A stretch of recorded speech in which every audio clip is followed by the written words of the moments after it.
जय श्री राम मित्रों, स्वागत है आपका आपके अपने चैनल स्टॉर्म्स ऑफ लाइफ में।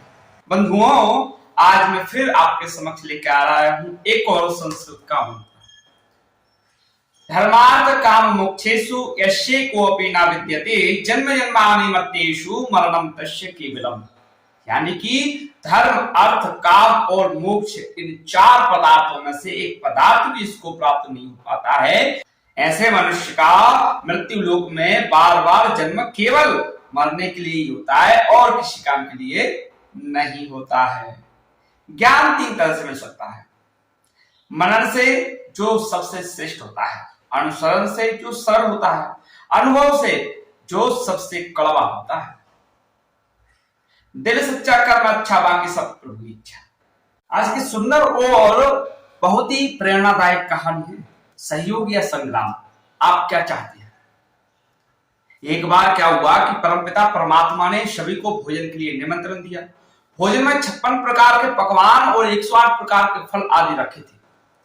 जिनको निमंत्रण मिला वे सारे तमोगुणी संस्कार वाले थे और भोजन का एक नियम से खाना था।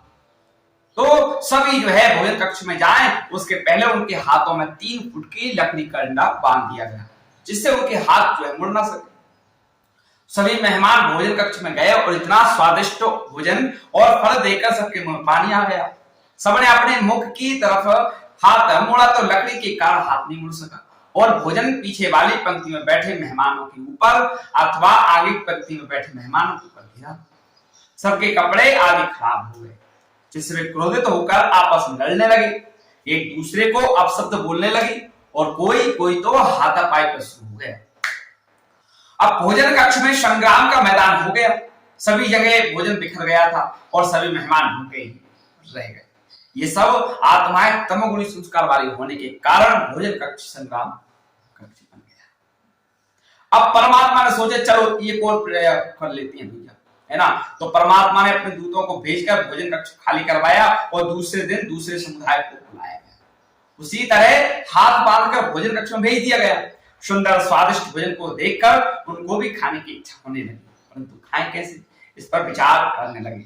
ये सभी तो प्रधान संस्कार वाले व्यक्ति थे, इसलिए उन्होंने धैर्य से विचार किया। उनका हाथ अपने मुंह की तरफ तो मुड़ नहीं सकता था, परंतु दूसरों की तरफ तो मुड़ सकता था, है ना। मतलब दूसरों की तरफ तो जा सकता था बिना मुड़े। इसलिए उन्होंने प्रेम और स्नेह से सहयोग भावना से अपने हाथ में चम्मच लेकर एक दूसरे को खिलाना शुरू किया और सभी ने अपने को तृप्त किया। उनकी सहयोग भावना से ना तो भोजन खराब हुआ और ना ही भोजन कक्ष खराब हुआ और सभी भोजन खाकर तृप्त हुए। इससे सीख यह मिलती है कि जीवन में सुख पाने के लिए एक दूसरे का सहयोग चाहिए और जीवन को सफल बनाने के लिए भी हम सबको एक दूसरे को सहयोग देना और लेना चाहिए। इसलिए किसी ने ठीक ही कहा है, सहयोग से होगा सर्वोदय और सहयोग करो, सहयोग करो। सदैव प्रसन्न रहिए, जो प्राप्त है वही पर्याप्त है। सहयोग के ऊपर से ही मुझे एक और कहानी याद आती है। दिल को छू लेने वाली लघु कथा है। हनुमान जी के मंदिर में 1.25 मन का लड्डू चढ़ा कर लौटते हुए मंदिर के बाहर एक भक्त से उसके बेटे ने गुब्बारे दिलाने की जिद की। बच्चा पिट गया। वजह शायद बच्चे की जिद रही होगी या 1.25 मन लड्डू के पुण्य का दम इतना बढ़ गया होगा कि भक्त सिर्फ उसी में बोलाया था और उसका बच्चे की मांग से तारतम्य टूट गया।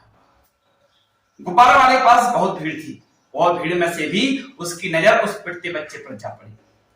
बच्चा रो रहा था और भक्त पिता बच्चे को डांटे जा रहा था। गुब्बारे वाला उस बच्चे की ओर आया और एक गुब्बारा बच्चे के हाथ में पकड़ा दिया।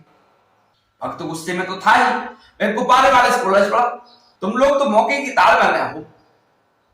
बस कोई बच्चा तुम्हें जिद करता दिख जाए उस पर छूट पड़ो, झट से पीछे लग जाओ, नहीं लेना तुम्हारा गुब्बारा। इस तरह भक्त ने गुब्बारे वाले को बुरी तरह झिड़क दिया।